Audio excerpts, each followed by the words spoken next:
move my tool bench over there in my little cart. I don't need to know all that. Let's see here. What are we going to? We're going to go back to Jimmy James Live. And it says live right there. Live. That one's been deleted. Now we got to reload it. There it is, live. Live with Jimmy James. Look at that. Looks like we're all in the picture now. I can even get a little closer, so I'm not like way away.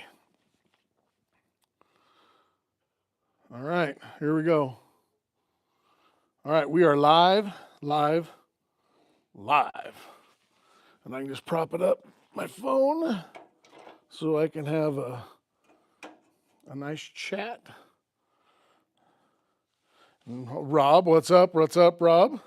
I can even give a little heart thing for myself. What's up, Rob? Or give a heart for Rob, I mean. From myself. There we go. That's kind of cool. Now I can read it pretty good. So nothing much. I just pulled out Coach's blazer out here so I get a little more room in here and, do my live video. I haven't done a live. I've had a couple videos I've put through now that I've done what is that called? Final Cut Pro. I switched from the CapCut that had malware all over that computer and probably all over my phone and everything else. So it is by TikTok is what it is. But I just thought this setup looked a little better with the cars in the background. I got to fix that wall back there so it looks better. It's just got the old insulation on the wall over there. But yeah, fix the insulation or the fencing or the sprinklers or the fence or the gates or finish up the blazer, get the Jeep going. I mean, where does it end? Let alone all the other stuff we want to do. So, yeah. So anyways, what's up, Rob? I've been checking these tires on this Jeep, and they say they're 10 R15s, Goodyear Wrangler tires. So I don't know what size they are. They measure smaller than 31 by quite a bit. They measure about 29, maybe 30-ish. If they had a full set of air in them. I don't want to air them all the way up because they're barely holding on. So I figured the less pressure, the better. Just so I can roll it around. But I don't know what size tires to run on. I was going to run 31 1050s on it. But these are real close. If you turn it lock to lock, they're real close to the spring. I mean, you can't get your pinky in there. So I got to be careful what I run. I don't really want to run a spacer. I guess it'd be fine. I've never run one on a four-wheel drive.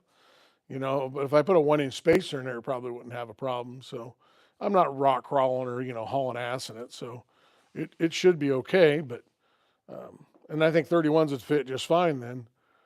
And then do I go with the Goodyears or do I go with BFGs or just go with an off-brand? The off-brands are half the price. But again, I want it to be, this Jeep's not going anywhere. So, that's a consideration. And then the other thing is a concern is I popped in it yesterday and the steering wheel is almost up against my legs and my belly. It's so the way the seat sits in there. So I'm going to have to revamp that. And I may have to put a tilt column to get it up more. I guess back in the 70s and early 80s when we drove it, we were all thin. So I guess we didn't worry about it.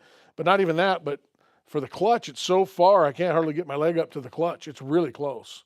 So I'm going to have to mess with that. So, hey, there he is. That's my songwriting guy.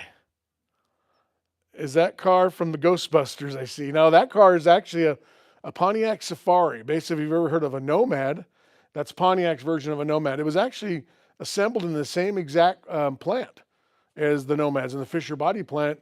And that's all Nomad from the belt line up, which belt line would be the top of the door there. All the way up is all Nomad, including the tailgate. There's a difference in the emblem there. They say Pontiac across some of them don't. This one doesn't seem to. So I don't know if the 56 didn't say Pontiac across the back of them or Safari. The Nomads definitely didn't say Nomad. So who knows? Who knows? It's been an original owner car, so I don't think it's ever been changed. The gate looks like it's original. So why it doesn't have that on there, I'll be honest with you. I worked at a GM dealership for years. And we used to get cars in all the time that had different emblems on them. We were at a GMC dealer, and we get them with Chevy emblems on them. So, people always swear, oh, no, the factory didn't do that. BS. The factory put on whatever got it down that road. and they let the dealers deal with them if there was some kind of an issue or if somebody complained about it. So people are, oh, I got this, it's odd, and they're like, oh no, somebody changed that. Probably not necessarily. Definitely not the same. So it says you can't really get nomad about that. Yeah, so a lot of people know what nomads are, but yeah, that's pretty funny. Can't get nomad about that. So my other wagon I just sold, we used to call it the Notamad because everybody referred to it as a nomad, and it was not a nomad. It was a wagon. It was a handyman wagon, and everybody's like, "Oh, look at that nomad." It wasn't a nomad. So yeah, that's what's been going on. We had kind of I don't know if it was a tough day yesterday, but we had an interesting day, and it was a little rough. Everybody's seen our cows out here that follows me. They've seen our steers, and they've seen the goats and the horses and the chickens and all the stuff. Berg was one of our cows here, and he had shown up here as a really, really small cow. And they said he was a couple years old, and he was going to stay that way. And he was our son went on a harvest rider from Flawless Fabrication. He also harvests animals. Our son's own Heights Butcher Shop, and so they go all the time to do mobile butchering. Guy was getting arrested for animal cruelty. Rider made a deal with him on harvesting some of the animals because they were. Sheriff's Department was there, and I don't even know the whole story, but something of that nature. The Sheriff's Department there, they're harvesting the animals. Dude was going to do some jail time for neglect. And so he brought the cow here, and he was a little bitty guy. He was like 280 pounds, size of a dog. And it's amazing when you put him on a prairie here, and he gets to view the whole entire mountain range of the Bitterroots and all that, or whatever they call that over there. The Seven Devils range over here, and the Buffalo Hump and all that stuff. And they get to view this all day, and they get to eat this luscious grass that we grow right here. Our grass is phenomenal. Across next door, our neighbor had the cow for a little while. So we rotated him on these fields. He had a shelter to sit in when it was cold out. He had fresh water. He got petted virtually on a daily basis. He blew up. He got big. He got huge. And he got kind of unruly. He got a little spooky. People around here were a little nervous with him.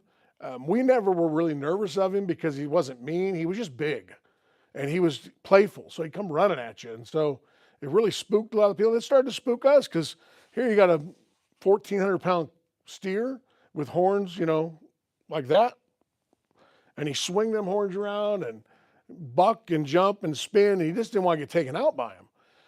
So we made the hardcore decision about 7 or 8 months ago, last year, towards the end of the year, that he was going to have to go down the path of harvest. So we harvested him yesterday.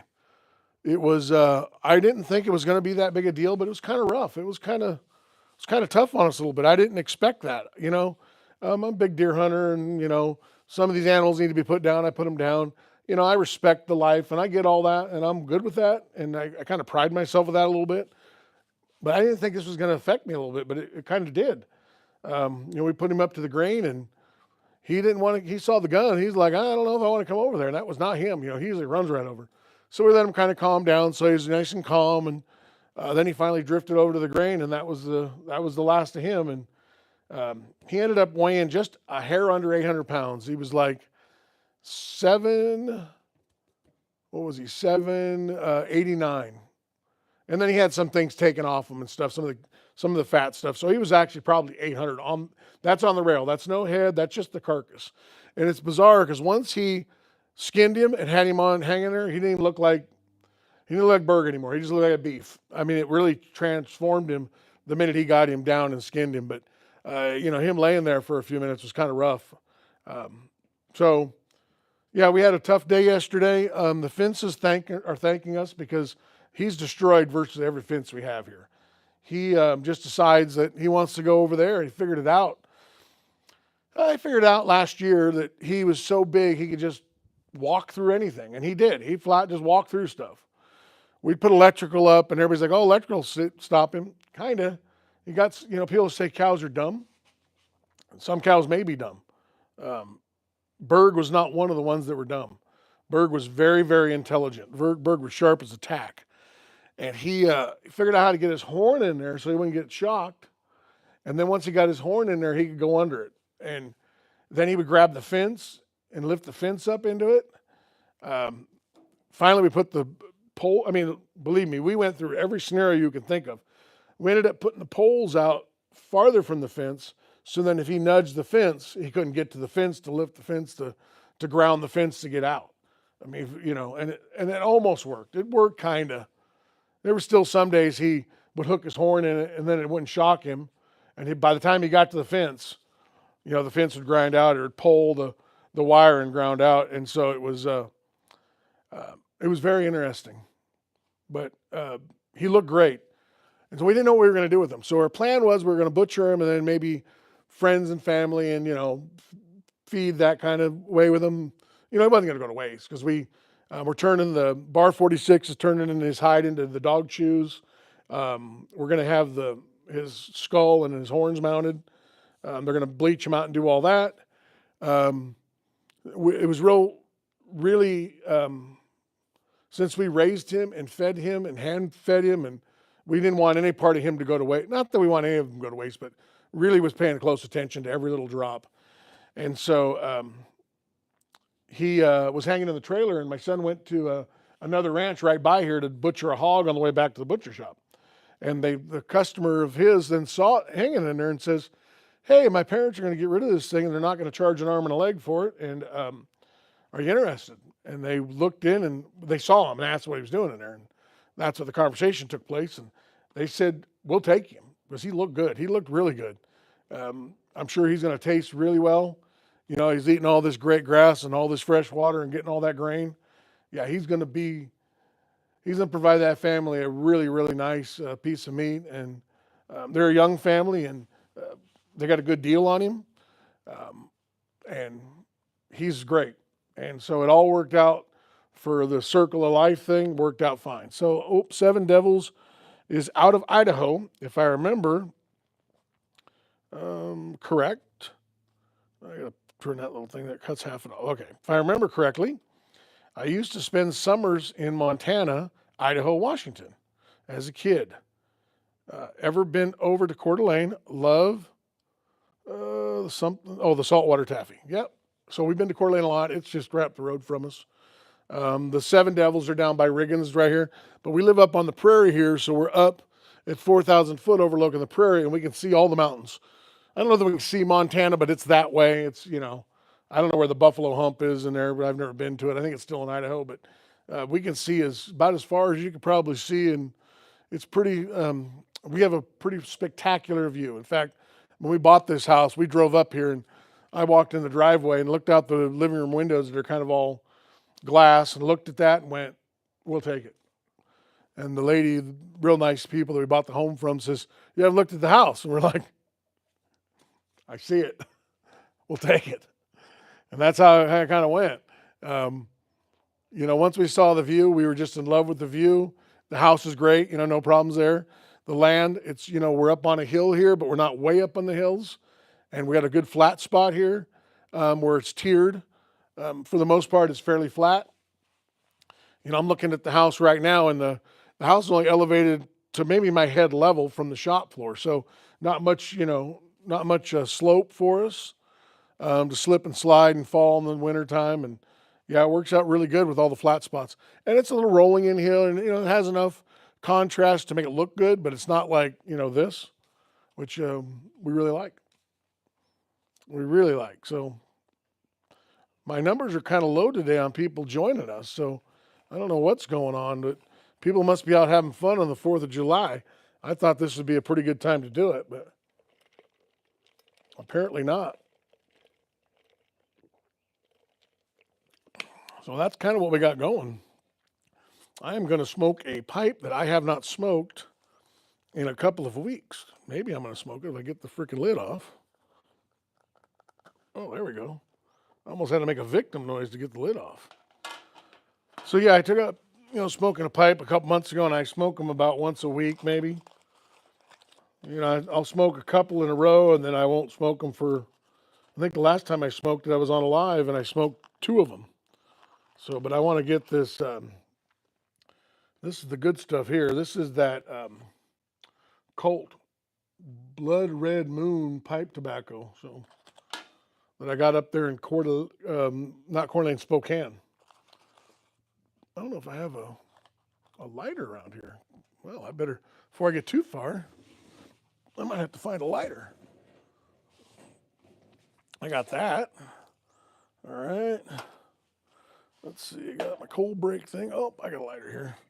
Just got to go into the stash. Got to go to the stash for the lighters. There's one. There we go. Now we got a lighter. I even got matches in there too. You know, they say you're supposed to smoke them with a match and so on and so forth. But yeah, I haven't done it. So this is the Savinelli pipe. I've only smoked it a couple of times. In fact, I better make sure it's cleaned out. I clean them every time I do it, but I don't know if I did last time. It looks like there's still little remnants in there. So hold on. Yeah, there's still little, didn't clean this one very good, obviously. So it was after that live, and I went to a second pipe, and so, yeah, I don't want any of that stuff in there. Apparently I didn't do a spectacular job on my freaking new pipe. All right, it's good enough. It's a good enough. So does anybody else out there do the pipe smoking thing? But yeah, we're definitely dropping off here. Oh dang, Spokane, that's where all my family is from. I was actually born in Fairchild Air Force Base. Okay, cool. Around Medicine Lake. Oh, Medical Lake. And I live in Minnesota, I guess that is, or now. Cool that you're actually in that area-ish. Oh, we go up there all the time. So that's where all this tobacco, this pipe, and all that's from Spokane. We have a grandson. We have a couple grandsons. We have a granddaughter too, but both of our grandsons have a couple medical issues. They're, just things that kids get born with, that kind of stuff. And so their medical is all up there in Spokane. So, and the one grandson was actually born in Spokane. He flew out of here, and they got him here, and they went, no, you're 20 weeks, and 21 weeks, it's time for you to go to Spokane. So we see the helicopter flying here a lot because we have a hospital here in Cottonwood, but they usually fly him to Spokane or Lewiston when it really, when it comes to the basic first aids or anything like that, they get people out of here. So yeah, so we like Spokane. Spokane is a very, very nice little town. They got a homeless problem, and last time we were there, I saw the police was cleaning it up and kicking all them guys out and kind of, they were actually running them out of town, or moving them to the next spot or whatever they were doing. So it was a lot less homeless, and it was a lot less garbage everywhere this last time we were up there. And we go up there every few months, but since I haven't been up there in quite a few months, and so it was nice to see that that's what they were doing. They, people are tired of it. It's like go get a job. I know a lot of them go, well, they're mentally ill or they're this or they're drug addicts or all that. Well, let's figure out a way. But living on the street ain't going to get it. So there's got to be some kind of happy medium there. And I think starts with cleaning them up off the street and trying to figure out a place for some of these people to go. And, the ones that really need help. Otherwise, I think a lot of them are just lazy. But yeah, it's let's see. Got to get to Spokane when you can. Best chocolate around. Oh, really? So I actually have chocolate that my neighbor brought me back from Germany, and I forget the name of it now. But it is that stuff would be hard to beat. But I will definitely try it. As we can see, I am a chocolate connoisseur. A chocolate connoisseur. So I'm gonna have to try that. That's good. Spokane, huh? Best chocolate around. All right, that sounds perfect to me. That sounds like we need to try it. So, yeah, we're gonna be going back up there here in a week or two. So, we go up there quite a bit. So, I mean, I like Spokane.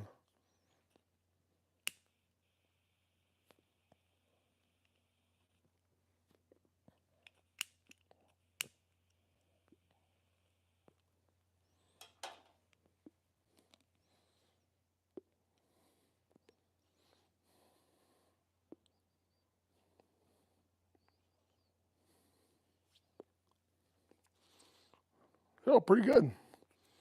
Okay, we're going to have to go to Spokane to Spokane.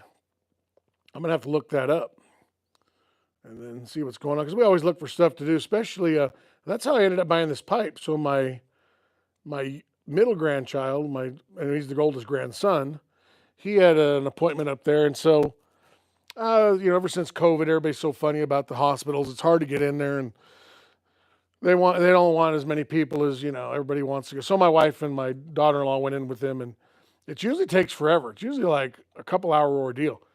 So I go, well, I'm gonna go to this tobacco pipe store that I found, and it's just tobacco, just pipes, just tobacco pipes, not weed or not a mix, and they had cigars.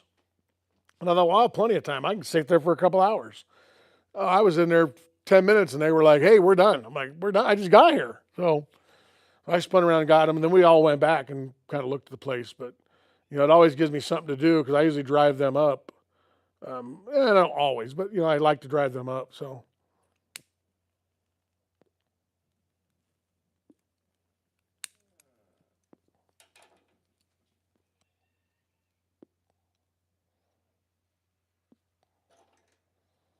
And I got to tell you, these better pipes, they sure smoke better. They just it's kind of like the difference between a plastic straw and a paper straw. The plastic's just so much better. Of course, if I can get it going, it'd be good.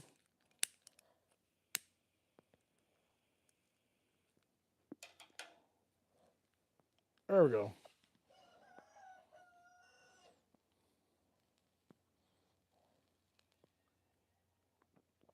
So back to these tires behind me here on the Jeep. If anybody's got some suggestions on it, I really want to keep it, that 70s vibe to it, the build of it. And I don't want to really lift it. I'm sure it's been lifted a little bit. It's got different springs and stuff I noticed. And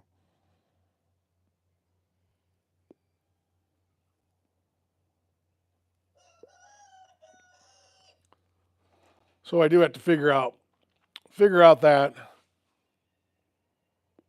the seat thing. I have to move back. I think I can move the seat back a few inches on it. I think I can get at least another inch or so out of it. I didn't look at it real close, but I should be able to get a little bit out of there so I can get to my foot to the clutch because it's had other clutch pedals put on. It's got a hydraulic clutch on there, which is kind of trick for 61 when it was built. So this Jeep was built in 61. It's a 53, but my dad was telling me in 1961 Uncle Bill built it and did some real quality fun stuff in it. And one thing he did is it's got a hydraulic clutch. Most people don't have hydraulic. I haven't seen a hydraulic clutch until newer modern cars. When I was a kid, everybody just had the linkage type clutches. I think some of the Japanese trucks had them, but so I have no idea what this little master cylinder is off of. So, or slave cylinder, whatever you want to call it, but I don't know if it's going to need to be rebuilt or what it's going to entail. So it's empty. It doesn't have any fluid in it. So probably it's been sitting for 40 years, but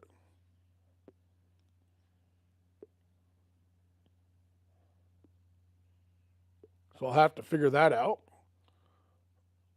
And then, this setup's pretty good because it gives the open look of the shop, and I can see the camera real well. I guess I could move it a little closer, but I got all the stuff on the table here, and we've been really good. We haven't had any. My goal was, because everybody knows what you put on flat spots, junk. And my goal was, and I've kept to it, not to put anything unrelated to my YouTube videos, drinking, and the tobacco stuff. Nothing unrelated to that. No car parts. No carburetors, no pistons, no transfer cases, no transmissions, no valve covers. So that was the goal. And so far, I've stuck pretty well to it. And I have set a couple things down there quickly, but picked it right up. So Real odds and evens. Jimmy James, what's up? What's up? Let me give you a heart for getting here. There you go. Boom, boom, boom, boom, boom. That's kind of cool. I can do that. So, and my stuff's not backwards now. Having internet in the shop is awesome. I mean, our internet here is fairly inexpensive anyways. So I think we're at 60 something dollars a month. So not bad. And having it out here, I appreciate it. Yep. Let me give you some more. There we go. Boom, boom, boom. Yeah. So I can use my phone here to chat. I can turn the camera sideways for TV use. Having the widescreen, I can do that on the iPad. And I still use my microphone. There's the microphone. And it all works good. The only thing I don't see is the volume on the microphone, but I got them set. They are what they are. So nobody says they can't hear you, so it must be working good. Yeah, and that's kind of what we're doing. We're just having a little chat about Berg the cow that had to finally get harvested, and he turned out well. And it was kind of a sad day yesterday here at the Jimmy James Garage Farm. And but we're moving on.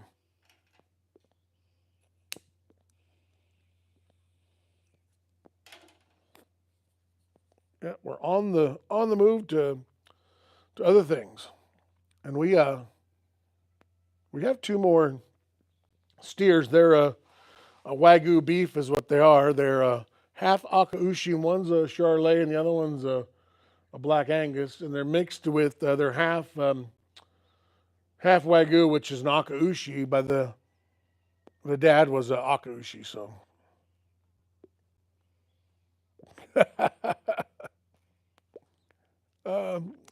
I got to read the one first, Rob, but it says, but I like that. That's pretty good. I'll read it in a second here. It says, cool, how's the week so far? And yeah, you got this, a new day, a new beginning. Yep, for sure. Berg, he served a purpose. He had a terrible life to start with. He was malnourished. He was going to get killed that day. He only weighed, live weight only 280 pounds. That means he was about 100 pounds, maybe a carcass, and he got bones. He was terrible. He was in bad shape when he got here. And he was the size of a dog, and we petted him, and we fed him, and, he's going to feed a great family. It's a little empty here. It's weird how an animal will actually put a buzz in the place. It just feels like, where's Berg? Because, we pull in here, we go to town, come back from the grocery store, and we always look for Berg. There's Berg, and then, hey, Berg, and, it's just a constant with us. For 3 years, he's been out here, standing there waiting for us to get back. Come out to the shop. He'd be right there mooing at me, like, hey, I know the grain's in there. So a little of that's going to be a little rough to get used to. We will, time will go. It took, we've made the decision 7-8 months ago. We started graining him. So we knew this day was coming. And we are good with it. I'm happier with the decision now than I was before, but it affected me a little bit more than I thought it would. And that's because, when you're attached to an animal and you're taking the life, it affects you. And if it doesn't affect you, I guess you're a psycho. I don't know. Even my son Ryder, who harvests animals every day, he got down and petted on him after he did it, and we all sat there for a second like, oh man, but he served a purpose. And the reason I'm way better with it now is I didn't necessarily want to take the life, obviously. I really didn't want to take the life if he was going to be a crap piece of meat either. And when he turned out so well taken care of and so nice looking, and he's very big, for a steer, being 800 pounds on the rail, pretty good size, that you're going to eat. There's bigger animals obviously, but most steers come into the 500 to 700 range, and he was well past that, and still looking really good. It made it all worth it. He served the purpose here on the ranch. He's able to provide a family a meal. We were able to extend his life and give him a great life. and it all worked out. So I wish there was a better way to get beef, but I don't want any factory meat. So the meat we eat here that's straight off the farm here and off our friends' ranches and stuff that's never been shot up with a bunch of hormones and weird things. I got a video we're getting ready to do. We're going to do for another friend of ours. We come up with the difference between their ground beef and store bought. And we're not bashing on the store bought because you got to do what you got to do. And we bought it. We buy store bought. Not all the time because we do have cattle, but what a difference. Wow. It's just so bland, and they're all in it for the money, and they're trying to get as much weight because it sells by the weight. So the more poundage they can get, who knows what they're shooting into that stuff. I'm thinking water is probably a big thing. So let's see. Put Burdux aluminum big block in it, paddle tires on all four corners on that Jeep. That's what Rob said. I had read it when he first popped it up, but I was talking about Berg. It made me laugh because wouldn't that be cool? That'd be really cool. I don't know that a big block would even fit. I guess it would fit in there. I mean, anything will fit in there, but that small block's pretty stuffed underneath that hood. There's not a lot of room in there. And it has manifolds on it and doesn't have anything extra. Doesn't have headers on it, big headers or anything like that. So, yeah, with paddles on that and head down to the sand drags, be cool. Light them up. Actually, Bob would be okay with that. Bob would say, oh, well, that's pretty good. Bob's a drag racer. He's a big-time hot rodder. He's a hot rodder from way back when. He'd be up looking down on us going, yep, I gave it to the right guy.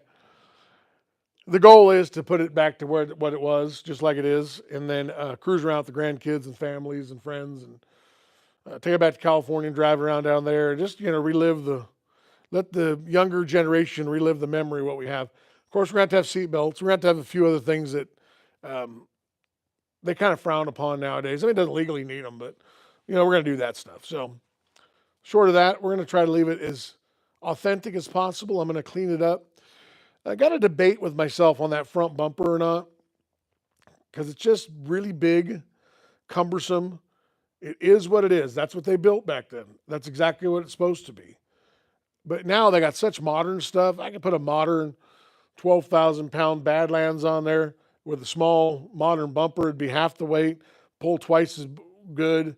It would work way better. But that's so nostalgic. That winch is out of an old. What I found out finally is it's a lot of people are saying the winch was from a lift, and I think they're probably exactly the same, to be honest with you. To lift a blade on a dozer, and what I've been told that was out of a bomber down at one of the Air Force bases there, I would say probably Mather or McClellan in Sacramento there, to lift the bombs into the bombers. We're talking early 60s. Things are ramping up, in Korea, and Vietnam's getting ready to go, and military's big from World War II, and they're moving bombs in, and it's Cold War stuff. So they put bombs in, so they use that electric winch to load the bombs in. That's what I was told it's from a person that would know. His exact words were, I can't swear to it, but I'm pretty sure that's it. And the gentleman that told me, that's my dad. He was there. So he goes, if I remember right, if my memory serves me correctly, he goes, when Bill put that thing together, that's the winch he put on it. But then my dad followed it up with, I can't remember what I had for dinner last night. So, take it for what it's worth. It seems like a great story to me. It fits. I looked it up on the internet. I Googled it, and it's a thing. It's what a lot of Jeep guys did back then. Very popular. Because the military, what I was reading is the military would, like all government agencies do, they love to waste money. So they had to update it all the time. So they'd pull the old winches out, put the new winches in, because under the guidelines, if we want to stay ready, they need new winches to put in bombs in case it, kicked off and they didn't need repairs. I don't know that Mather Air Force Base or McClellan or whatever in Sacramento, that they couldn't figure it out pretty quickly to have a spare one sitting there. I don't know. But there it is. That's the story. So I'm kind of, tempted to just leave that. It has the old lights in there, the old off-road lights. Definitely are going to leave those. Those are really cool. The way they built the bumper with the old welds in it, and they didn't have really a lot of grinders back then, so it has the old welds on it. It's just, and they painted it silver. That was something they did back then. Nowadays, it'd have been painted black or it'd been painted white. No ifs, ands, or buts about it. Since that has black pinstripes on it, probably been painted black. But the wheels are white, the bumpers are silver, the Jeep's orange. It's just so nostalgic, no doubt about it. So, let's see what else we got there. So I gotta give Rob a big heart because that's funny with the paddles and the big block. Can't say that you're wrong. And then let's see here. The emotional energy attachment happens. Yep, real odds and evens. Yeah, that's true. And what the energy the animal provides is shocking. Speaking of animals, I got a chicken coming up behind me. What you talking about? Get out of here! You're gonna poop in here. Then I'm gonna have to clean up chicken crap out of the shop because then I'll end up stepping in it. Yep, there he is. See right there. There he is. Now I can see him on the camera. Yep, he's in there checking it out. So maybe he needs to smoke a pipe. And then, so thank you for that there, odds and evens, right? Well, at least you did something good. Yep, he did. He served a great, thank you for that. He served a great purpose. He said he's going to feed a family, a great young family. They got a great deal on him. He's a great beef. He was getting ready to go into that trailer. I was like, maybe we should keep him. We were having struggles with that. We talked about it earlier that we wanted to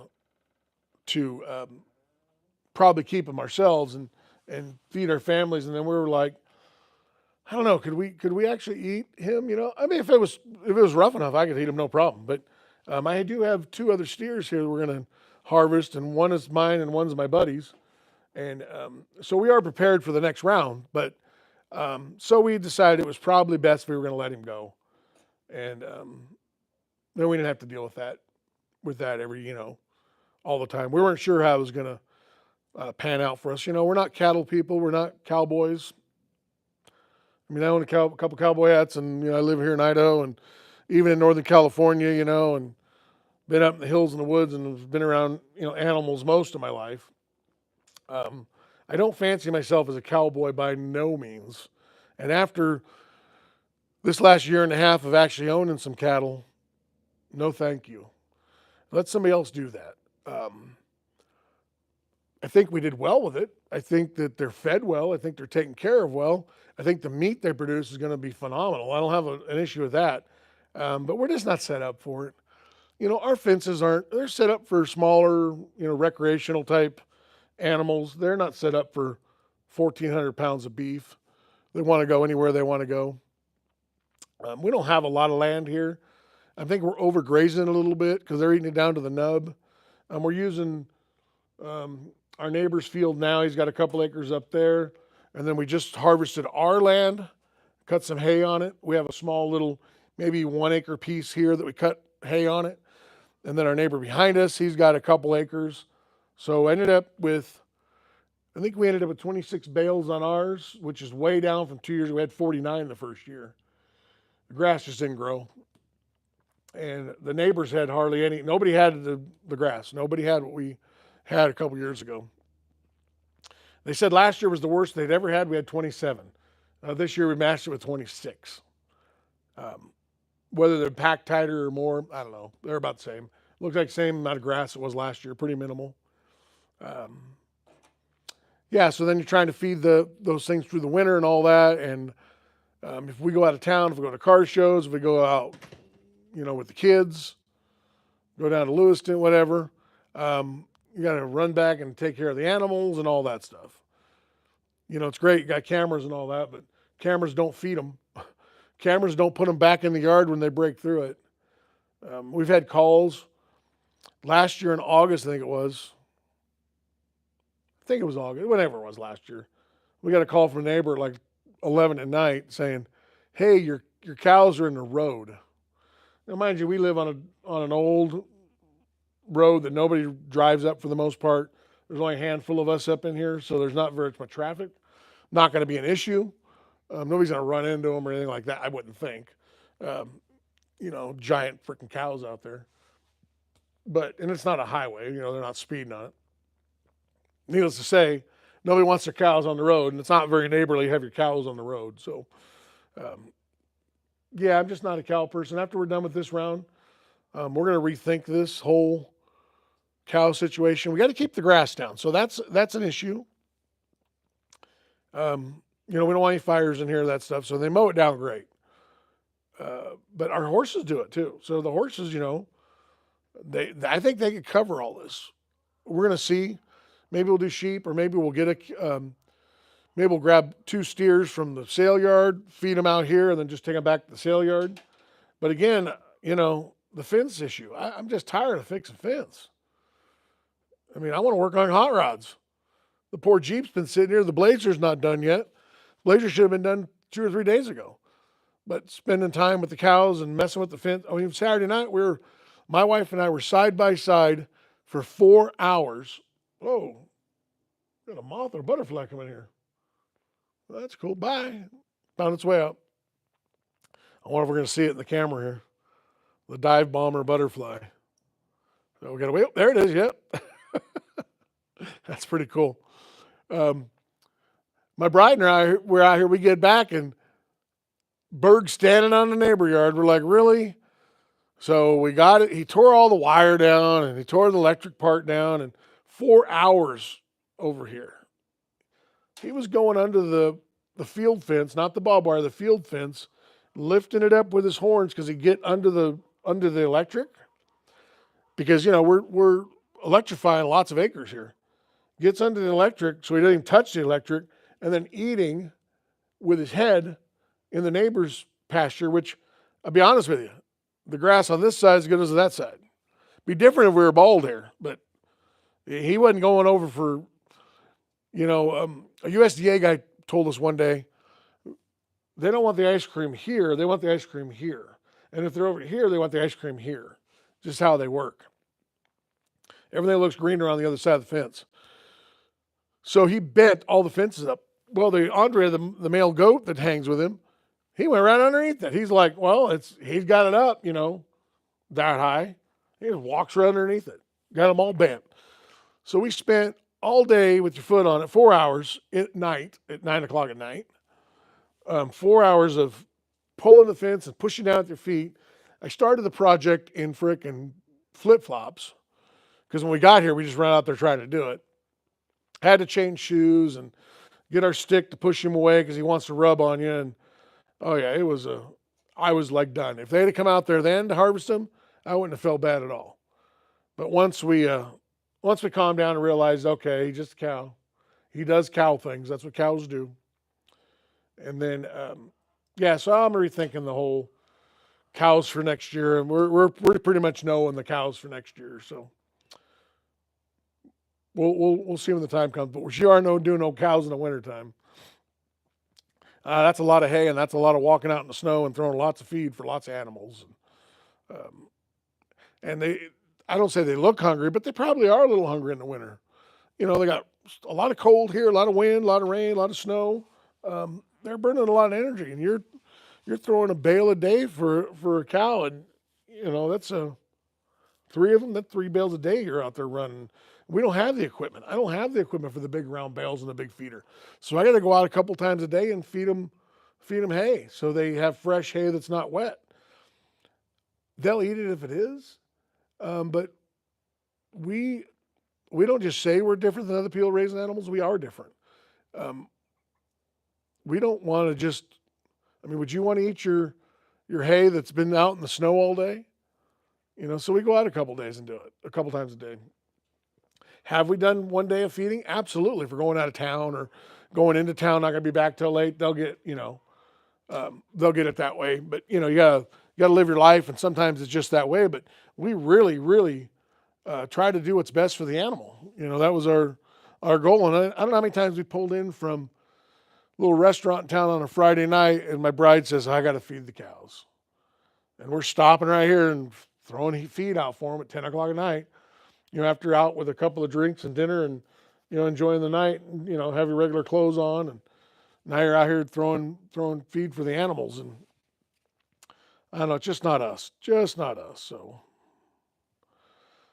do we have any other questions going on out there about what's going on here in the Jimmy James garage? It says goal. What's goal mean? I'm going to push goal. Okay, it says make super chats more fun with a goal. Wow. Pick a goal. I can pick a goal. Um, I'm going to have to read on this. So it says make super chats more fun with a goal. Set a goal to engage with your audience in a new way. Once you reach your goal, celebrate it with your community. Okay. And then it has little drop down boxes. It says pick a goal. Okay, let's pick a goal. Let's just do the easiest one. One super chat. Okay. And then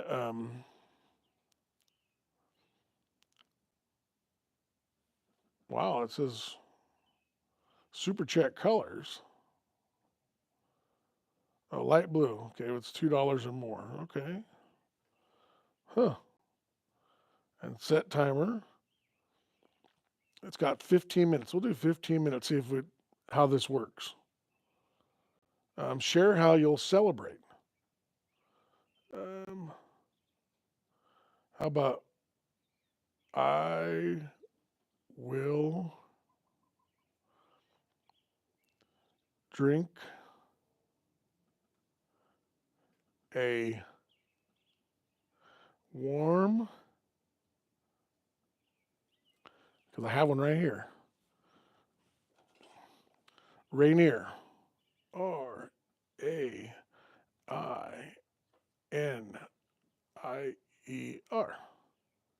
Beer. And then exclamation points. Okay. And it says get an example, get inspired. Return. And then start the goal. We're going to start the goal. Here we go. And then here's the beer. It's warm. Just been sitting here for who knows how many weeks. Start the goal. Let's see if it works. All right, there we go. So that's the goal. We're going to drink the warm Rainier. I mean, I don't know anything else. I could show you the poop emojis I've been finding all over the shop. So my son Ryder was here when we were out of town taking care of the place, and he was hiding these. I found two more, if you're watching, Ryder. I don't remember I found that. One was in the Jeep, and one was in my toolbox behind some stuff on the top lid. So there you go.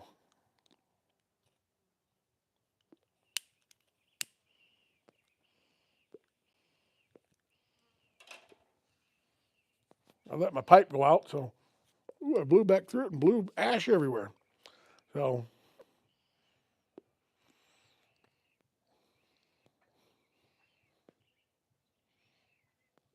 there you go. We got the super chat goal going. I guess that's a new thing. I don't know what that means, but let's see. I give a couple hearts and a smiley face and one of those guys with the big eyes and 100%. Oh, I give you guys 100% when you have a good comment. That'll be cool. But I'm not sure why today is so slow on the lives. So usually this time of day is pretty good for me, but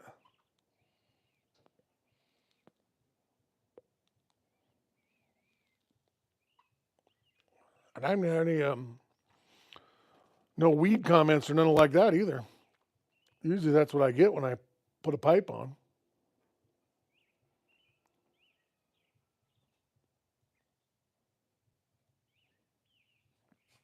I even got my car show shirt on, even though I do not own a 56 Chevy anymore. It's all dirty. Been working around the house. It's starting to cloud up. It was hot today. I went out for about a half hour, 45, maybe an hour, out in the sun out there and was fixing the gate. The horse's gate, again, another cow story. Berg, he decided in the snow, we put him on this other field where the horses are. We thought, hey, let three of the cows and enjoy another field. Let's move them over. Yeah, that was a mistake because it didn't have any electric wire on it. So I thought there's plenty of grass. They're going to be all excited. They always looking over there, and they did for the first couple hours. Man, they were head down. They were like, "Oh, this is great." They actually run around and kind of spun. A lot of people give cows a bad name. They're so dumb, but when you give a cow something, they notice it. They appreciate it. Well, he decided he wanted out. So he went to the corner of it by the barn. Kind of hard to explain, but he went by the barn where he went over the fence. He lifted all the way down the fence because I had those. They're a screw with a little cap on them on this cattle panel, so you can pull it out, drive out in the field when you need to. Along with the regular fencing, you can't tell it's there. It works really good. Well, he hit the fence part. He smashed it all down, and the three of them walked over it. Like, well, we'll just go here. Okay, no big deal. They smashed the fence. Well, they spent the night on that hill way over there. They just left. Like, what are you doing up there? It's all snow. Well, they just went for a walk like they were bored. So Ryder tried to get him back. He couldn't get him back. He chased him around. They kept going, just kind of like, we're going to go up on the hill. And I mean up on the hill in freaking knee-deep snow.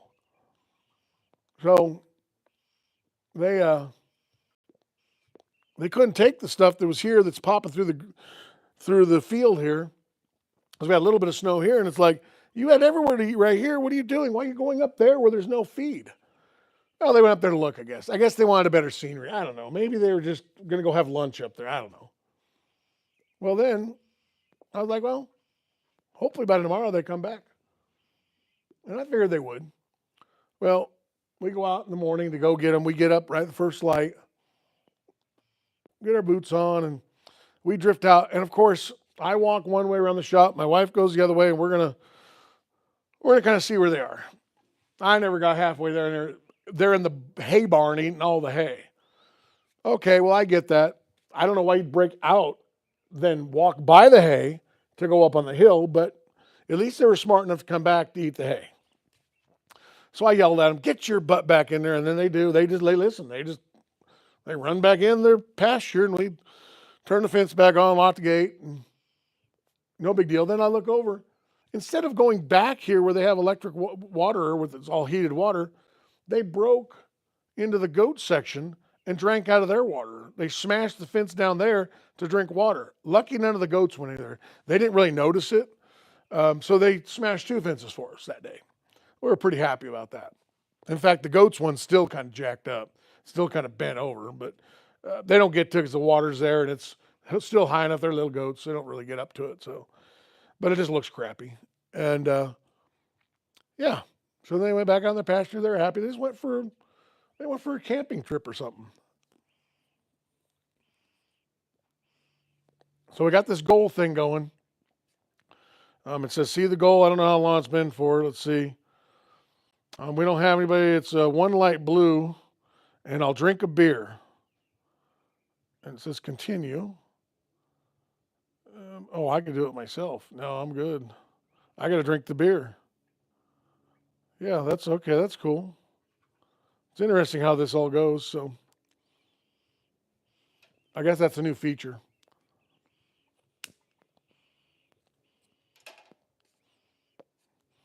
Well, if I go up here, goal ends in 8 minutes, 25 seconds.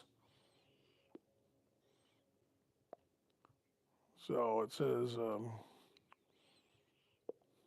8 minutes, 15 seconds and counting. Well, very interesting. But a warm Rainier, maybe the Rainier we got 8 minutes and the Rainier will just stay on the table and we'll see what ended up happening on it. And, the proceeds from the channel is going to go to the lift that's going to go here. So if you are a lift company and you want your name right behind me at these lives and, most of my videos with your big name plaster on the side of it, right there where that Jeep is about where it's going to go. If it's a 4-posted wheels, I can move it around. If not, I'm going to have to pick a good spot. But I've been thinking where the Jeep is at an angle, so I can just drive in and go on, and it's still kind of out of the way. That is that's the current plan, but plans change, and I'm real close to getting my first payday on the old YouTube. These lives don't pay very much, if anybody's kind of wondering. The regular videos, anything over 8 minutes is what pays pretty good. Can't find that out anywhere, but I've been doing it for a few months now, and I've kind of figured some of it out and kind of found things. And now with CapCut out of the mix and me trying to use this Final Cut Pro, I think I got my next video I got to upload. I got to make another one and upload one, but I uploaded one a couple days ago. It took me 8 hours to upload it. It was a 3.5 minute video. So I spent another couple hours researching all the stuff, watching video after video after video after video, and figured out my settings weren't right. So it's trying to convert it from, because I record in 4K, 60 frames per second, and then the MOV versus the other, I don't even know half that crap, but it was trying to convert it. That's why it took so long. And it turned out good. The video turned out good, but again, it took forever to get converted over for what YouTube likes.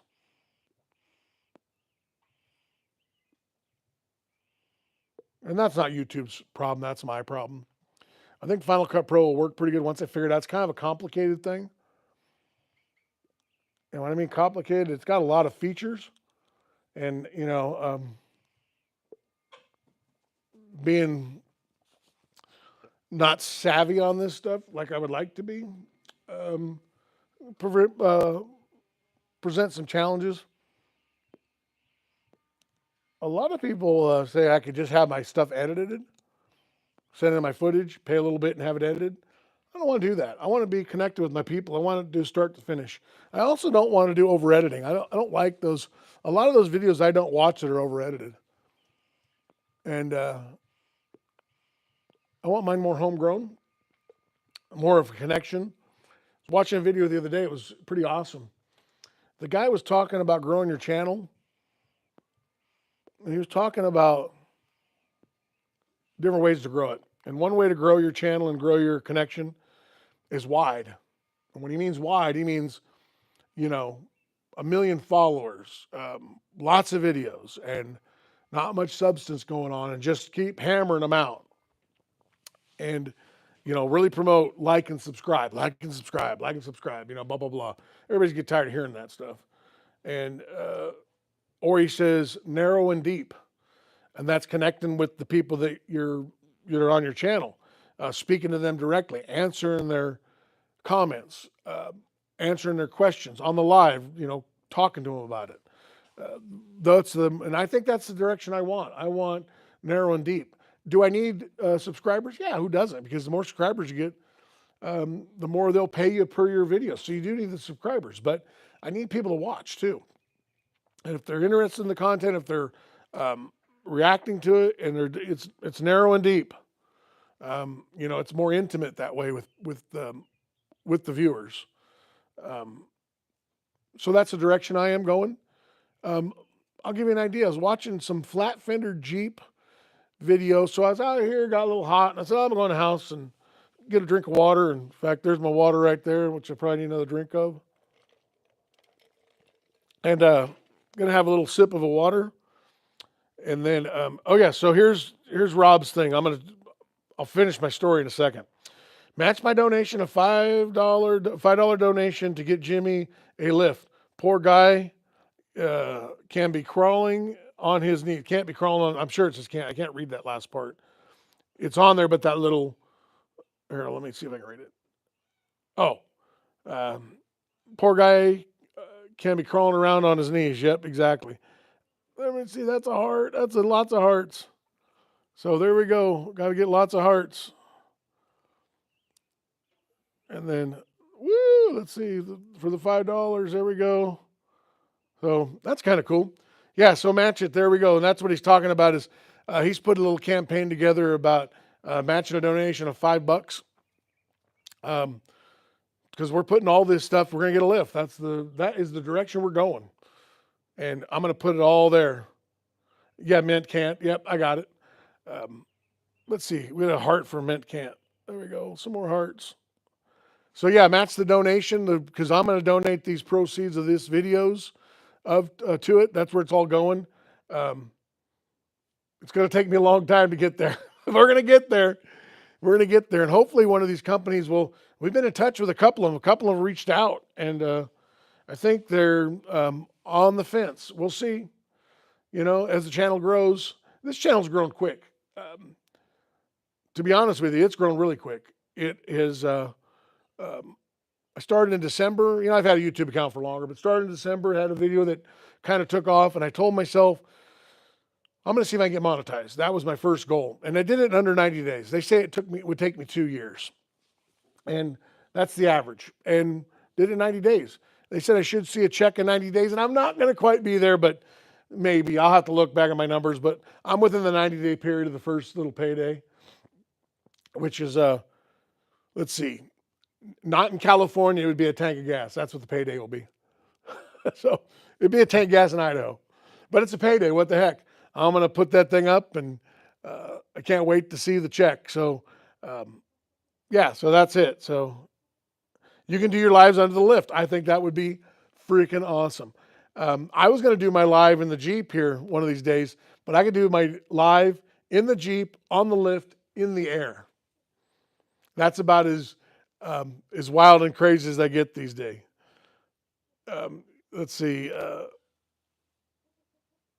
But yeah, beneath the lift. Yep. So we can figure. I can do a couple different scenarios. I think it'd be awesome. I think it'd be really cool. So let's see the goal. I don't think we met. Oh, we got 28 seconds left to meet the goal. I don't think we're going to meet the goal. So it doesn't look like I'm going to be drinking a warm Rainier. We're down to 19 seconds to drink the warm Rainier.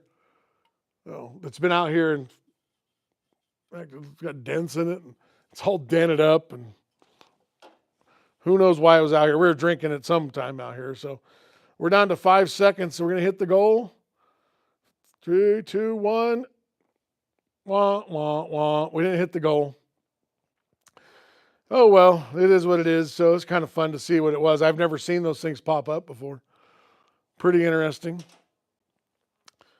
Pretty interesting. I'll have to do it again when maybe we get a lot of people out here. We'll set it a goal, something more fun.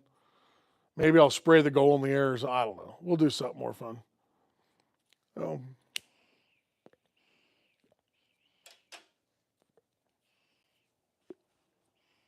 So that's what's happening here in Cottonwood, Idaho. It is really clouding up. So hopefully it drops some rain on these fields. It'd be nice because we just cut them, but probably not good for my bales of hay sitting out there that we're going to try to go pick up tomorrow. I get the trailer out and we put it up behind the side-by-side. We drive out there and throw them on the trailer and then unload them in the barn. Usually my sons are here helping us, but they heard about the hay baling and they left town.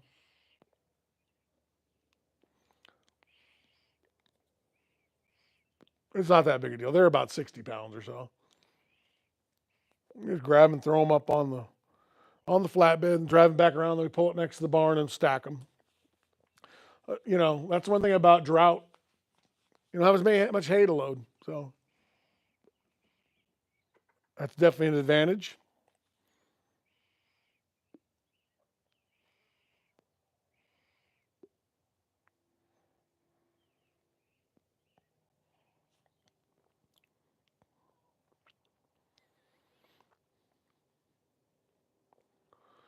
Yeah, it's weird. It's been a week or two since I smoked a pipe, so not real addictive, I guess.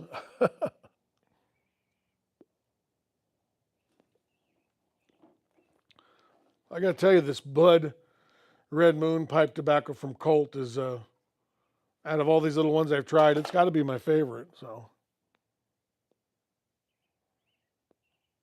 and I got a humidor over here for the tobacco, and I noticed it's down to 40%. I think they want it up to around 60 or something. So They say if you put a shot glass of water in there, it'll jack the humidity up in it. But it's been dry here. It's been dry the last week or so. We did have some rain the other day, but um, apparently not enough to not make it all dry. So, and that's the other thing is I can hear myself if I turn my little sound up. It'd be like an echo chamber. Oh, it's behind. That's cool.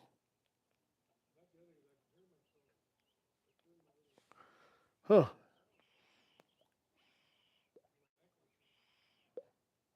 I just saw a mouse run across the back. Oh, my stuff froze. There it goes. There's a little mouse that run there. So I'm gonna have to get that guy. Huh.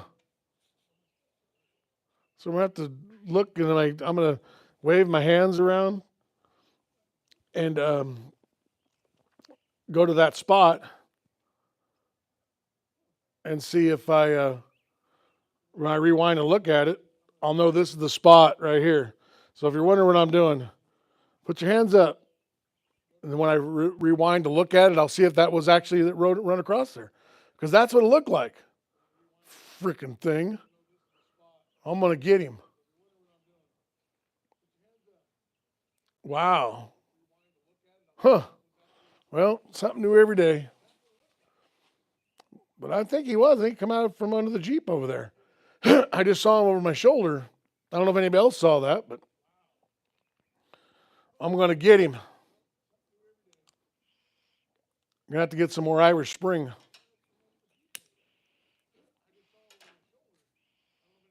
I got a trap over there, so.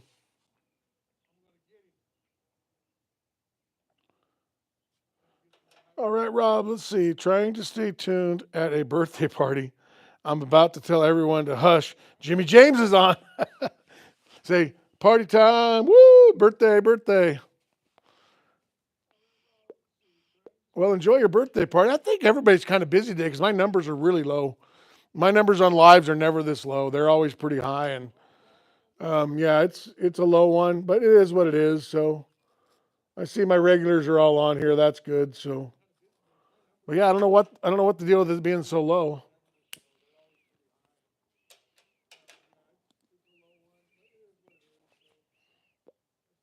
Got to take the good with the bad, the low with the highs. I'm still enjoying my pipe. I'm enjoying the scenery out here. The big old clouds coming in.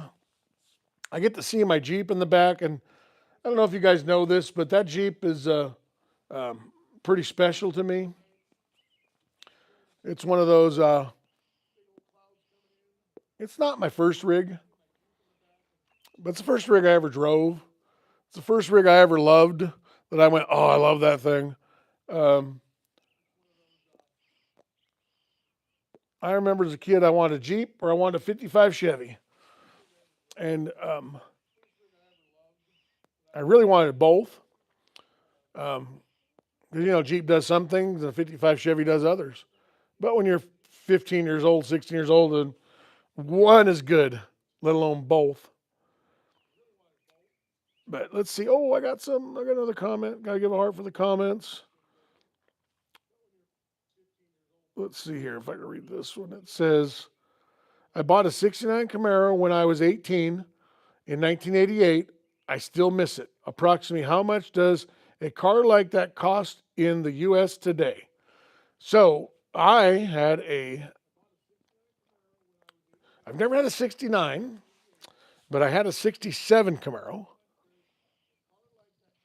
'69 Camaro, just a plain Jane car in good condition. It's probably upper 20s.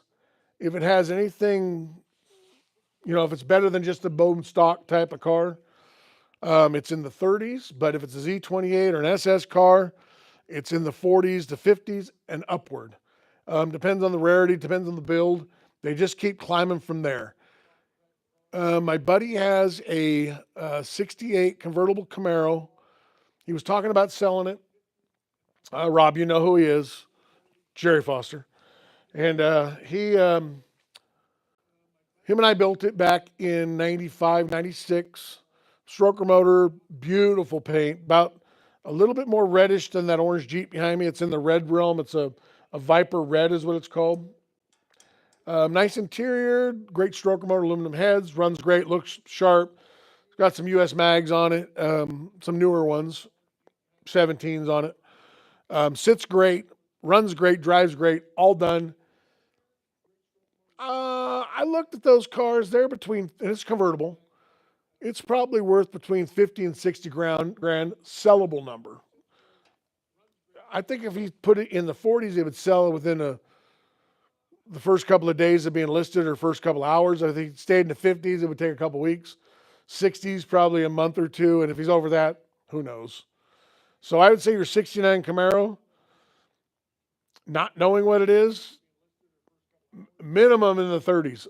I mean, I'm looking at junk with rust holes in it, the size you could drive that Jeep through, and they're 15 grand. So Camaros are very sought after, very sought after. So I hope that answers your question. And what country are you calling for or talking from again? Because you said U.S. Are you in the U.S. or are you in another country?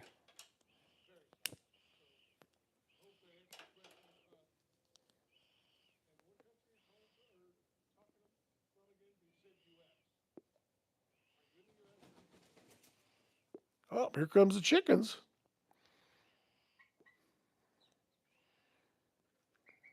That's probably why that mouse run through here. He's probably running off the field and getting away from the chickens. That makes sense now. That's why I went running through here.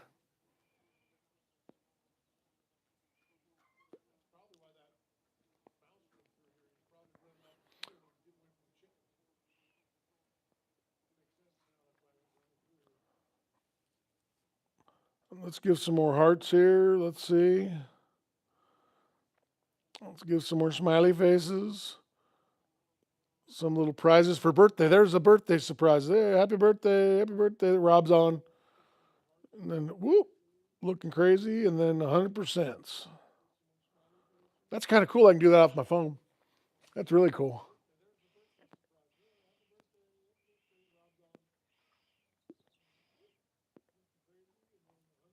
I meant to figure out some other things too because I want to look more at the camera. I'm looking down at my phone a lot, so I might have to raise it up a little bit or bring it in, or maybe my laptop. I can do it off the laptop. I'll have to try different things on these lives to see I'm finding my way. I'm finding my way. That's what I'm doing.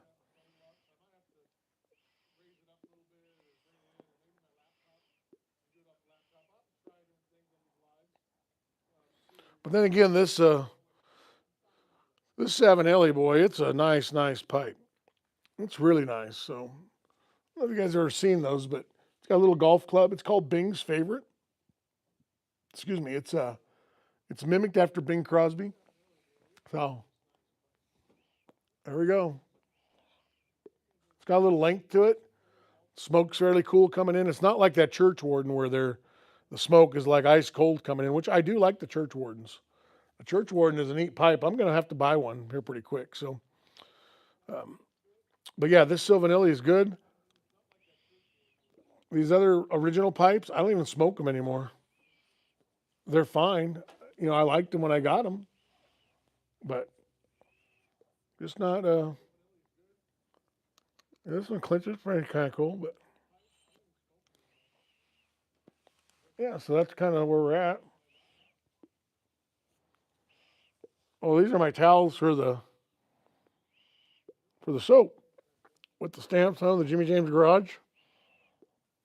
So I am currently working. Well, not currently. Currently I'm dicking around on lives trying to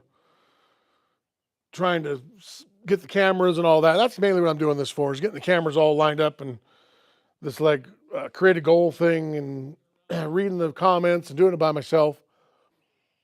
But we are doing Shopify, and I haven't introduced it yet. Rob knows. Rob bought a couple bars from us, and we do a beef tallow with it's all natural beef, grass fed tallow. We have a connection, and soap, and then we put pumice in it and a bunch of natural type ingredients. There's no nasty chemicals in it or harsh stuff like the orange stuff. Oh, chickens better not be getting all my stuff. Um, like the orange crap or the other gritty stuff.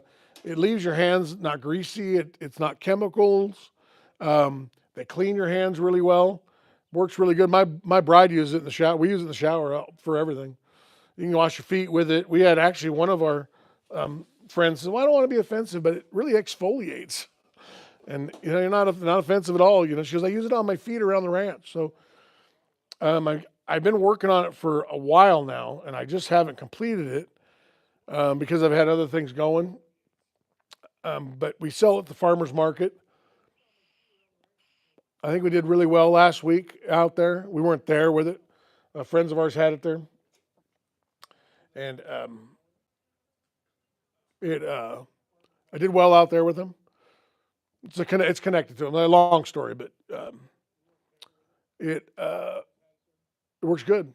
So we are going to get it online. It's called Jimmy James Garage Knuckle Scrub.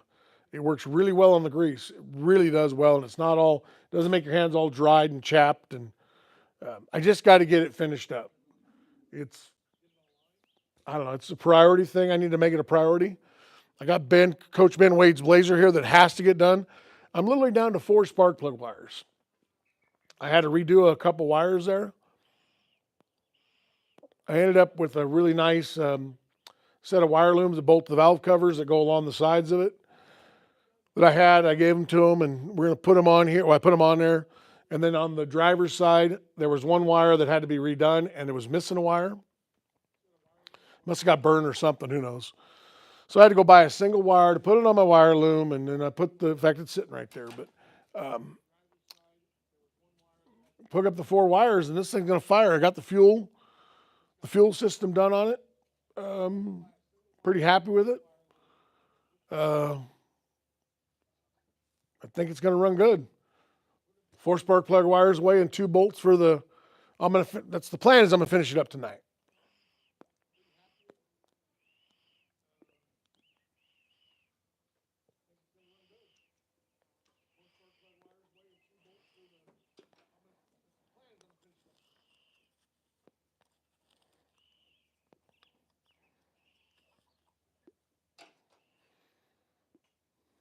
Now that it's cooling off, it'll be nice. It's actually cool in the shop. We got these really high ceilings in here.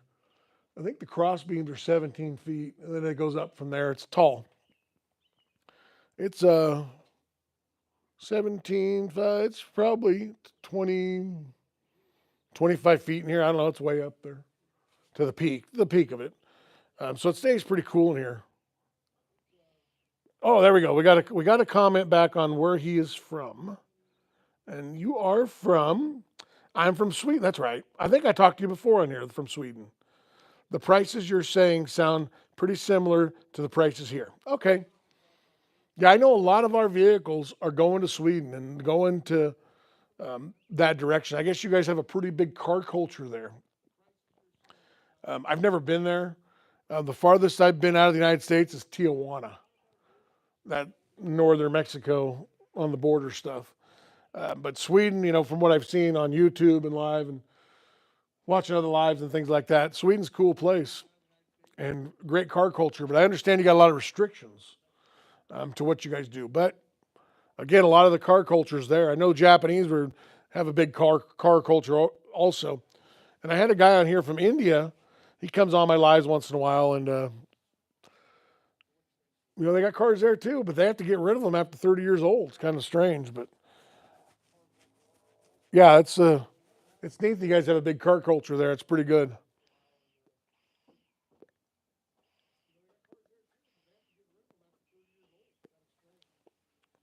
And then see, Rob says, back for a moment. Hey, I'm pretty sure my engine jump timing causing the grooves on the top of my cylinder on the pistons. Yeah, that's probably exactly what it did. No other way for it to do that, unless it broke the chain completely. But yeah, if it jumps a tooth, it'll, let's face it, when that piston's coming up and that valve's following it, it's following it in both directions. It's falling on exhaust and following on the intake, especially, they follow. So,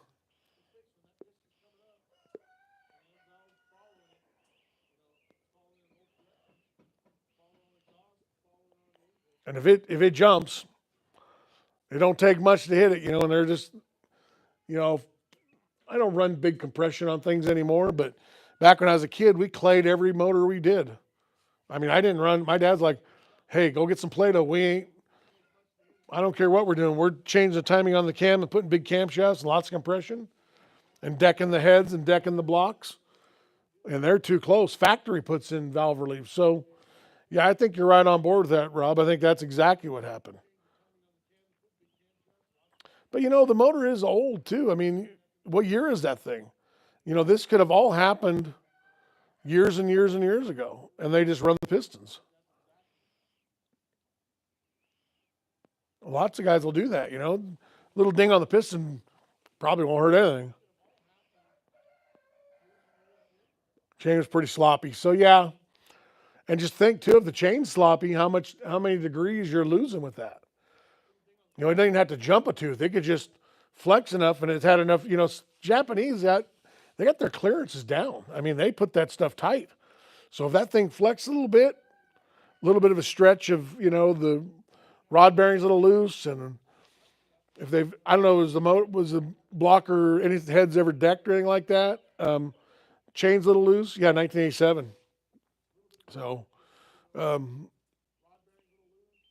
all that, you're talking thousandths of an inch. Doesn't take much.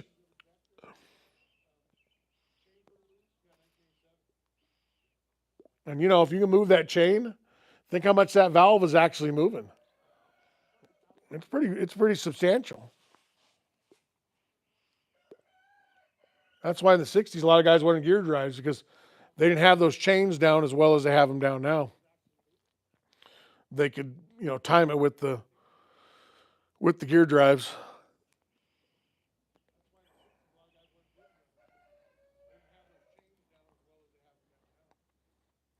Yeah, double roller chains really don't, not decked or bored. Oh, that's cool. That's fresh deal. You don't find those much anymore. I'm sure every motor around here has had some kind of rebuild, and that's cool. So you got a good start.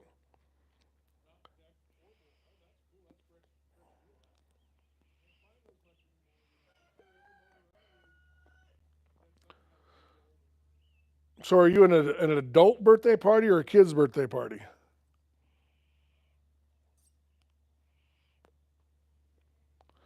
And are you wearing one of those little cone hats? Do they still have those hats around with a little thing on them? Remember as a kid, Rob, we used to have to wear those things with you get to a party, kid's birthday party, and they give you a little bag of goodies, and you get a little dunce cap looking thing that said happy birthday on it or something. I wonder if they do that anymore. I don't know if I've ever seen them. Things have changed over the years. Who knows?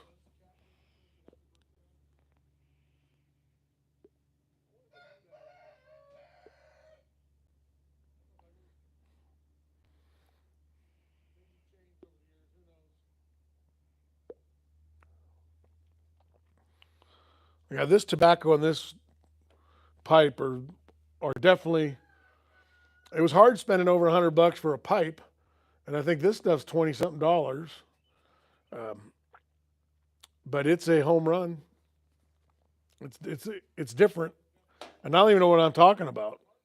I don't even know what I'm doing with this stuff. But I can order online cheaper. It's $23 on this one, but on the sticker, I ain't gonna get it for $18 or something. But the guy's in business. He's got a storefront, can show you the stuff. You can put it in your hand. Um, but definitely a difference. So, bride's birthday, no cone hat. That needs a heart, and that needs a birthday celebration. There we go. There we go. We got all that. I get to push the button. That's funny. Yeah, I get a laugh for that. No, they got a laugh. We got hearts and laughs. No cone hat.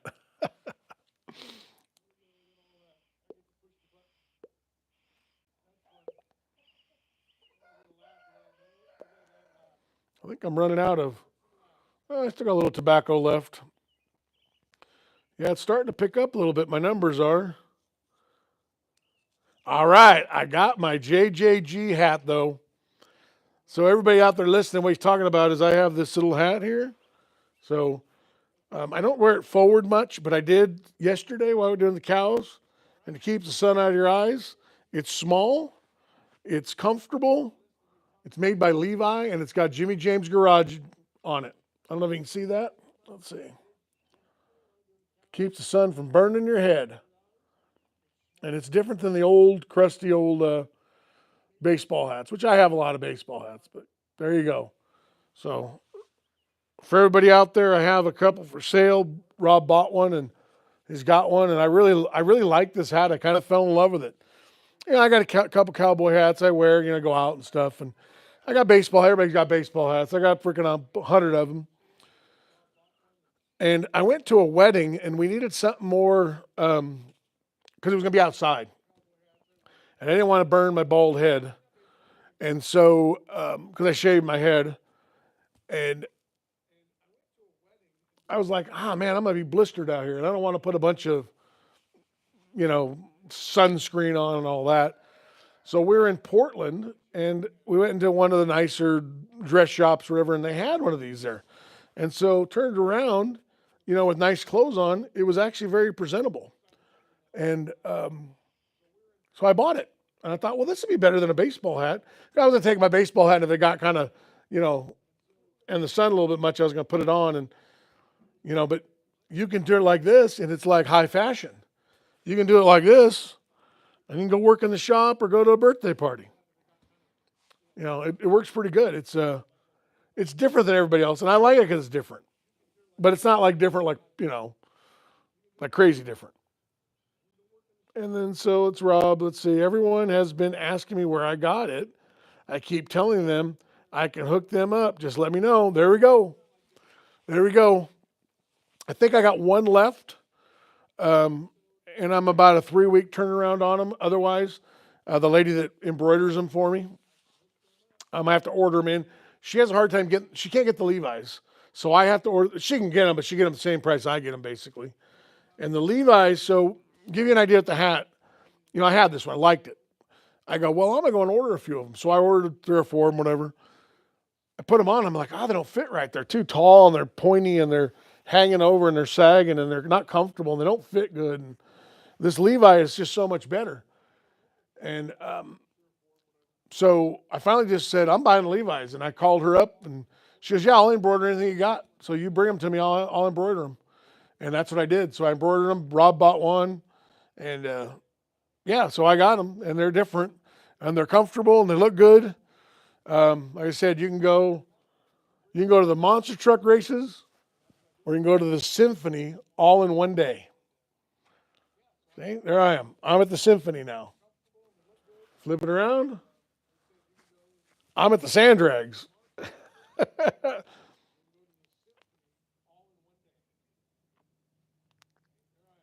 Oh yeah, they're cool. I like them. I'm really happy with them.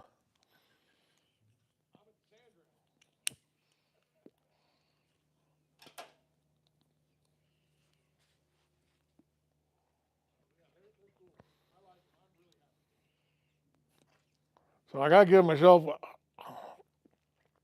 a heart for the hat, for Rob and I's hat. And again, I got the shirts too. They're literally sitting in a bag on the shelf because I don't have the Shopify thing up. So the soap, the hats, and the shirts are all sitting there. And once I get them, I'll put them out there, get them all done. Just got to get. I'll just add it to the list of stuff I got to do done. I'm looking at the side of the house where the siding's missing on it. I mean, where we have the paper on it because the contractors didn't finish the job, and I got to get some rock on there. We have rock siding on it, and we had a hailstorm that destroyed it. So I could add that to the list.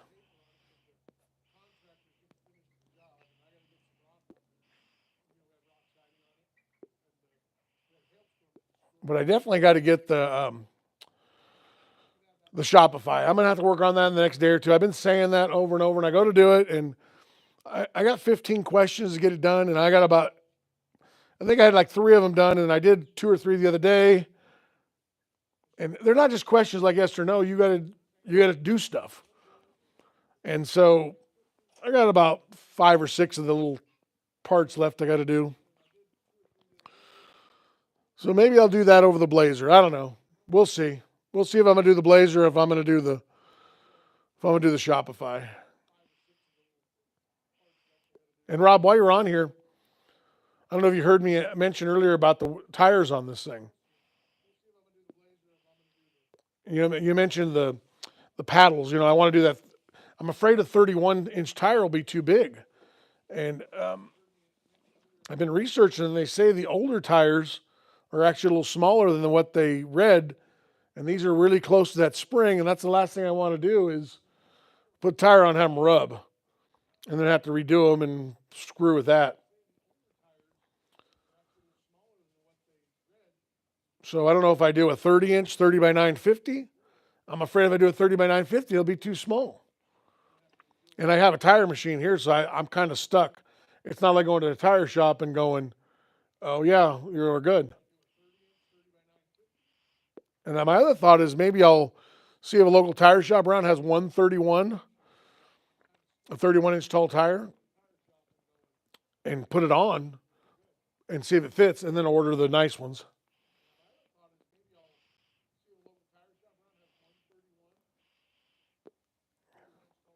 I'm really thinking about the BFG all-terrains. I don't do any rock crawling. They work good in sand and snow type stuff, flotation wise. They're great on the highway. Um, they're just so darn expensive. Golly, the cheapness is coming at me when I got to go spend $1,000 in tires.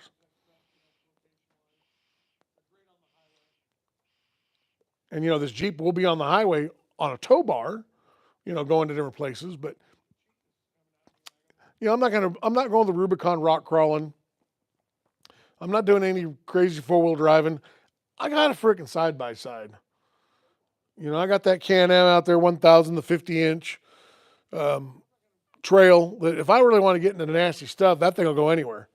So I just don't want to beat this thing up. I want to do some trail rides. I'd like to do maybe these flat fender meetups they do every year. Maybe meet for that instead of a car show. Go some trails that they do. They don't do anything extreme, so just a bunch of old fat guys in old vintage Jeeps.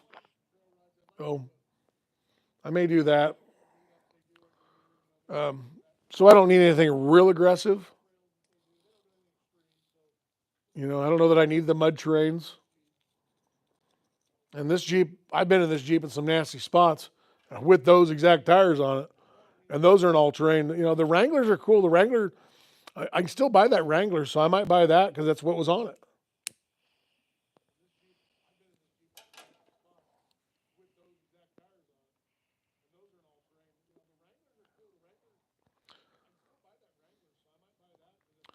Yeah, the 311050 10 inches wide probably needs a spacer.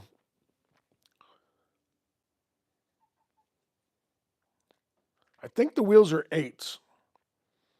I don't think those are 10-inch wheels. The best I can get a tape measure on them, without getting them off and actually measuring them, I think they're an 8. I mean, they could be 10s, but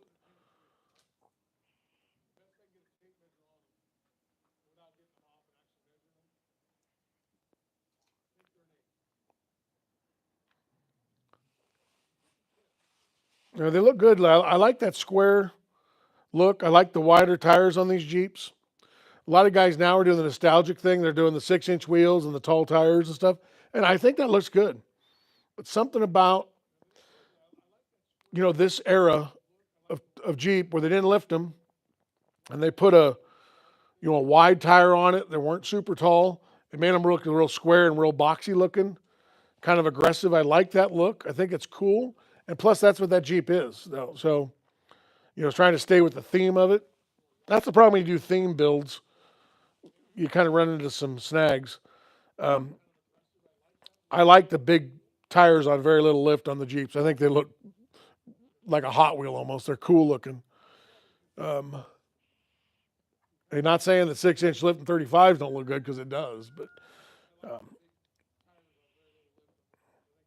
plus I noticed, I don't know what they mean, but I was told this is a 2-speed overdrive. I haven't been under it much. I know there's something on the back there. I don't know if it's a gear vendor type setup. It was done in 61, so if gear vendor did in 61, it's something like that. But the drive line's literally that long. So I can't get much lift out of it. I'd have to, I mean, I could lift it, a little longer drive line, lower the transfer case down a little bit or lift the motor up a little bit, give the angles right. I mean, I could do it, but I really don't want to do those things. I got to do something with the seat because the seat's so big in there and my leg trying to get it up to the clutch. So I got a lot of little things I got to do to make it extremely usable, but tires have to be done. It sits in the shop, so I'm not afraid to buy tires now.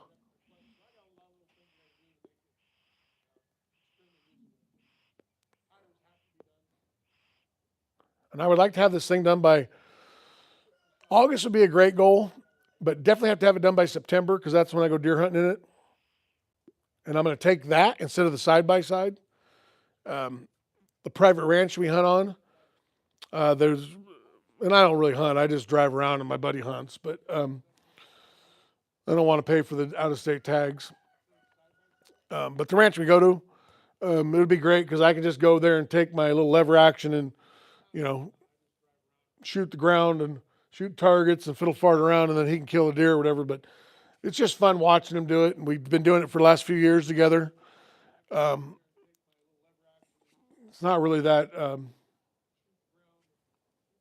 exciting, but we can idle around the side by side, get out and kind of do some hunting. But Mike and I have been talking. He goes, I see the Jeep on the ranch. I'm like, yeah, I think I'm gonna have to drive it down there. It's got the tow bar, so I'd like to throw it behind my truck, tow it down there, and then idle around all those little steep hills around there and have a good time. It's got a back seat. The girls could go. The side by side only's got 2 seats, so but that could easily take 3 in the front. I mean, we used to have 3 in the front of that Jeep, 2 on the back seat, 2 on the fenders, and then 1 standing up in the middle. And we did it quite often that way. So you got 3, 4, 5, 6, 7. You can put 8 people in that Jeep. And you can do it. We've done it. Now, we were kids, but there was always a solid 3 or 4 adults in there. And the guy in the middle's got to stand up and hold the roll bar, but pretty easy. And gear and, stuff. So and you can put a deer on the hood on the windshield there, keep it off the heat of the hood. Hope Grandpa Rudy doesn't hear that because he was so particular on how you cared for the animal, and you don't put it on the hood because the hood stays warm, warms the deer up before you get it to camp, get it cooled off. And then, of course, he passed that on to my dad, which is the same way. We'll tell you, don't put it on there. He sees these hillbillies running around with animals on their hood, heating them up. I guess in the wintertime with a foot of snow on the ground, probably not a problem, but we hunt West Coast and it's 60 degrees out or so, and the Jeep's running 180 and it's on the hood and sun's beating on it and everything else, and it takes you 20, 30 minutes to get it to the barn or the tree to get it hung and get it cooled off. It just ruins the meat. That's why all these people go, oh man, deer meat's terrible. Well, that's because the way they care for it. Deer meat's not supposed to be terrible. It's not supposed to be gamey. That's because of poor cleanliness of it. That's just what it is because the way they're dealing with it is. Sure, some of the mule deer eating all the sagebrush, they got a real earthy taste. They're not so much gamey as earthy, and they get a little bit of that. But I'll tell you what, if you clean them up and get them cooled off, a lot of that goes away. A lot of that flavor enhancing.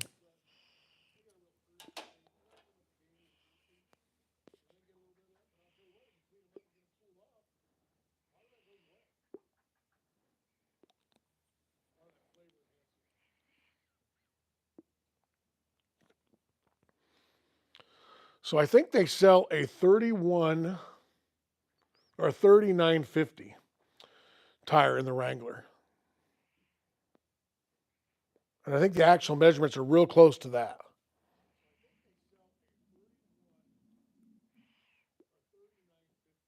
And I know Amazon sells a tire. It's a mud terrain. It's fairly inexpensive. It's got a white letter on it. I forget the name of it. It's a mud terrain. It's under $600 for all four of them. And the biggest complaint is they run small. And I looked at the numbers on it. It looks like that would fit without any rubbing. And it's a 311050, but it does say it does run small. And it's an off-brand. I don't know if I want an off-brand or not. I don't know that that matters, but I've been really leaning real hard going back with these Goodyears.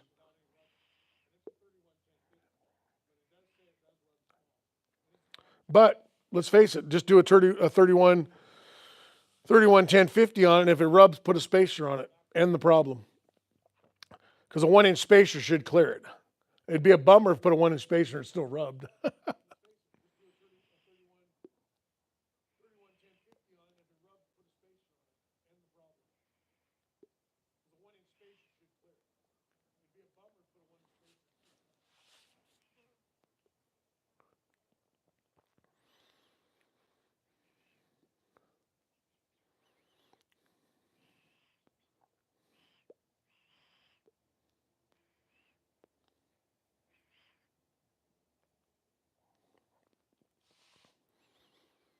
Well, let's see. Anybody else got any more comments while we're sitting here?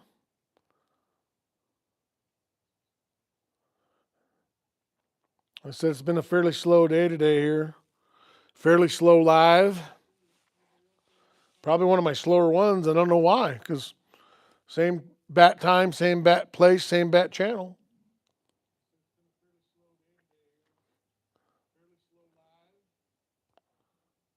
So once I finish my pipe here,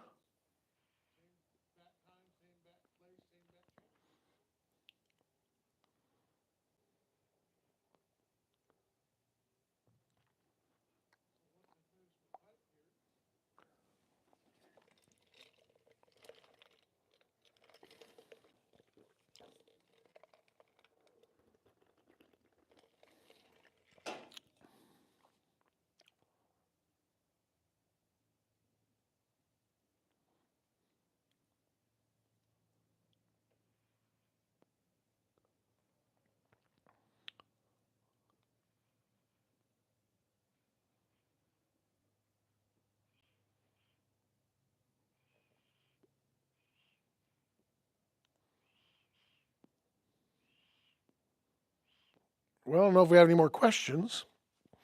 That was that uncomfortable silent part. I had to make it uncomfortable a little bit.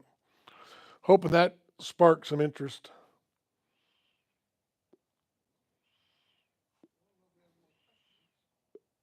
Apparently YouTube's not sharing my live today. I don't know what it is, but all right. Well, I'm going to wrap it up here. About time for me to get some actual work done. Maybe I'll go work on the Shopify and go tune into my stuff, and we'll see you down the road, Jack. Remember that commercial? See you on the road, Jack. Ryder truck commercial. All right. Turned off the question part. And let's see what else I can do here. I can get that there. Oh, I can even chat myself on here, so just chat. I'll do a Fat Albert. Hey, hey, hey. I'm really going old school now. Saturday cartoon. Hey, hey, hey. Oh no, that was hey, hey, hey. What was the other guy that used to do go hey, hey, hey? What was that TV show? Not Good Times. It was I don't remember, with Rerun. All right. Dwayne was his name. Dwayne go, hey, hey, hey. I think that's what he did. What's happening? I think is what it's called. Oh well. I was hoping that would spark something. Let's do a smiley face with it. There we go. Hey, hey, hey. There we go. Figured since we're talking the 70s stuff, might as well do some 70s sitcom, 70s Jeep, you know.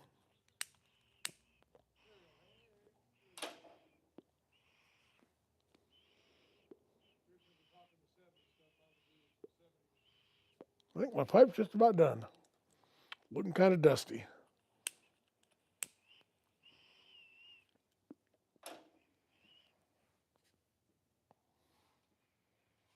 And when I say 70s, I mean that's the type of build it was late, 60s, 70s build. Even though it's a 53. CJ3B Willys high hood, which is and always has been my favorite Jeep. A lot of guys like the lower hoods. I like the high hoods. High hoods are really taking off. So, oh,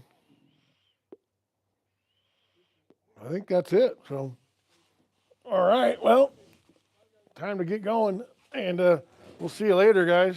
Peace out. I'll limp over here. I got to limp around. Once I sit, boy, that knee's bad. All right. Adios. If I can turn it off. Bye.